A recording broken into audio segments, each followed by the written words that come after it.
Good day, folks, and welcome to the Anorak Review Show with your host, the Anorak. Well, it's been a while since I closed out my first year and my first series with a review of Kate Bush's most recent album to date, 2011's 50 Words for Snow.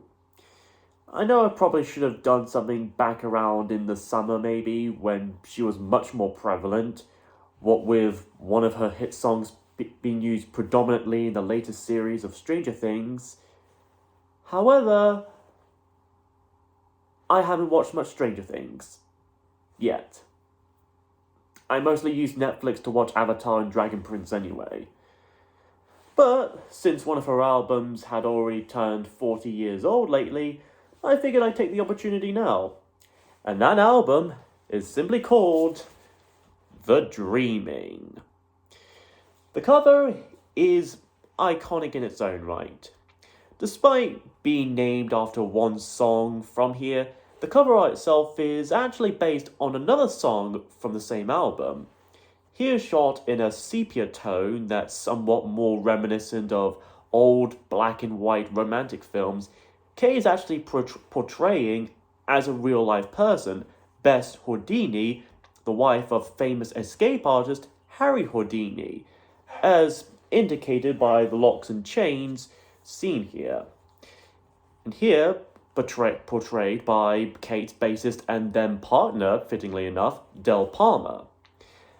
As alluded to in the lyrics of the song itself, which we should get into soon, Kate, or Bess here, reveals a key within her mouth, which she intends to pass over to Del, or rather Harry. Said key and eyeshadow makeup from Kate are the only things that seem to stick out and pop out from the sepia tone, in this almost warm golden glow. Though I imagine it may not leave that pleasant a taste having a key concealed within your mouth for even just a few seconds. But anyways, let's take a look at the music itself and see if it shall leave a good, if not better, taste in our mouths and ears, shall we? Our album begins with Sit in Your Lap, a very tribal sounding song with reverb enhanced percussion similar to something Phil Collins would do. While he wasn't involved in this, or any song by Kate Bush, a collaboration between the two would have been pretty cool. After all, Kate did co-sing with Peter Gabriel a few times on some of his songs.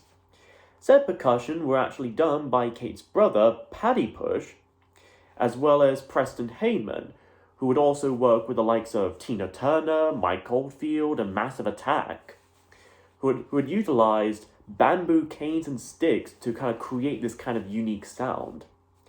One of the backing vocals was Ian Berrison, who, as I may have pointed out before, had sung on many tracks by the Alan Parsons Project, and that kind of brassy section, that was actually achieved for a Fairlight CMI synthesizer by none other than Jeff Downs, who had been a member of the Buggles, Yes, and Deja. Up there with the likes of Tony Banks, Rick Wakeman, Keith Emerson, and Richard Wright as being among the best rock keyboardists out there. As for the lyrics, they obviously seem to center around obsessions and pursuits for knowledge and enlightenment, while at the time, the inactivity of some people to actually go out and search for such things, and how they just rather wait for it to come to them on a plate. This is especially made in the chorus. Some say that knowledge is something that you can never have, or it's something sat in your lap. Or it may as well be referring to a sex position. Take a pick, really. Some say that hell is heaven, some say that heaven is hell. Some say that limbo and purgatory are, they're pretty much one and the same, right? Jokes aside, this is still a fantastic existential song that demonstrates Kate's skills in both singing and songwriting, as well as a fitting opener for this album. Next is There Goes a Tenor, A very unique track to say the least, although you could say that about most songs by Kate Bush. The best way I could think of to describe this one, music and concept wise, is if the Genesis song Robbery, Assault and Battery has smoked weed and meth at the same time while listening to Public Image Limited. And that's just putting it mildly. Like with the Genesis song, this too is about a robber, or a group of robbers in this case, as well as featuring a sort of dodgy Mockney accent of sorts. Over a very startling piano, Kate sings about a group of bandits allowing half an hour to get in, do the job, and get out. But the sense of adventure, as she puts it, soon turns to danger, and the excitement turns to fright, causing Kate's main character to hesitate for a moment, to which she responds with that typical deep voice, "We're waiting 3 times. I guess they just want this done quickly so they can get home in time for the latest episode of Love Island.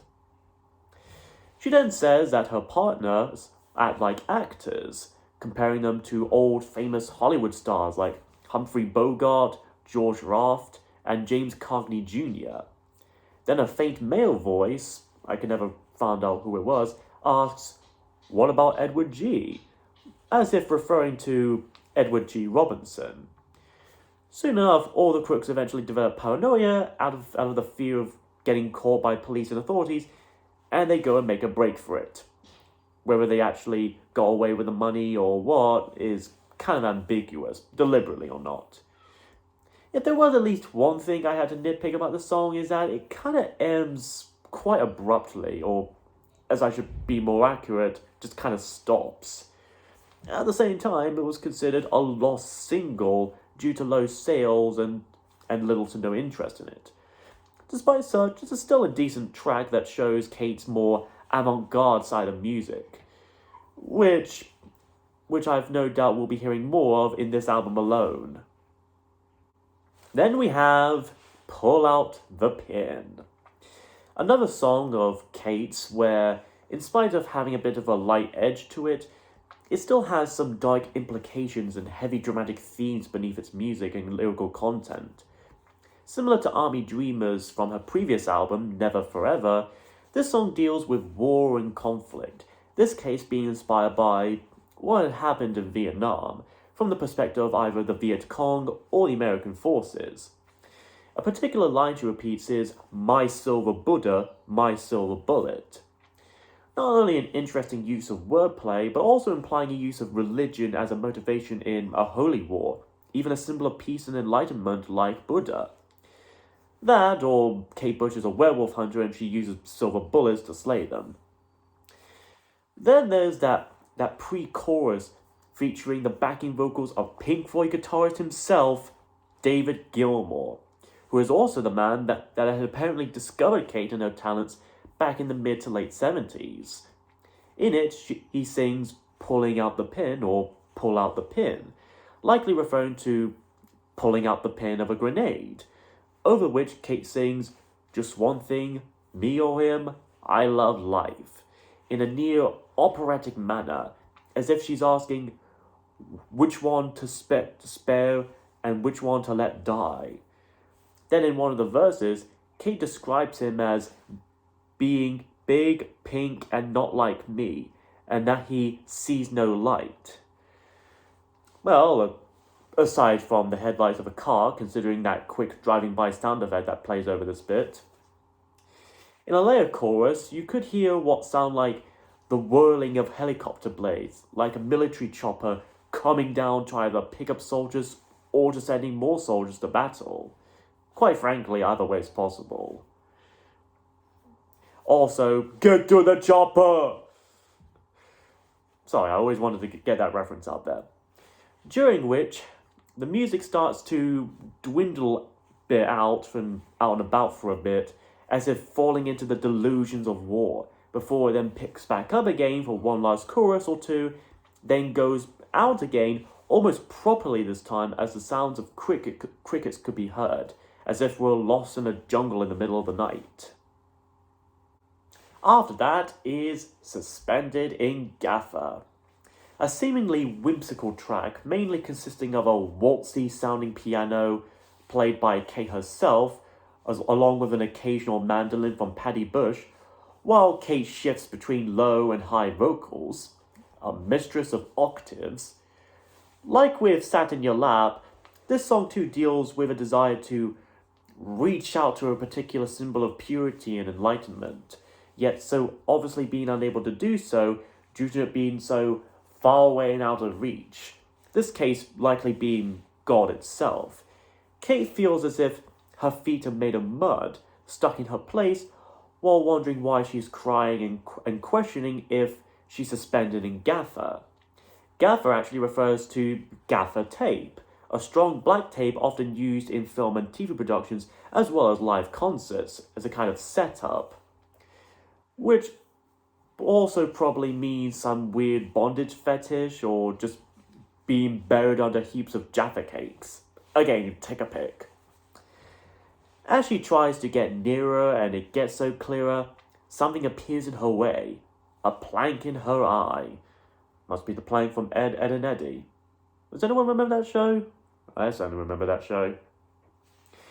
Later, she says she won't open boxes that she's told not to because she's not a Pandora, as she puts it, obviously referencing the ancient Greek myth of Pandora and the box. Instead, she claims to be much more like that girl in the mirror between you and me. But is she asking her to change her ways?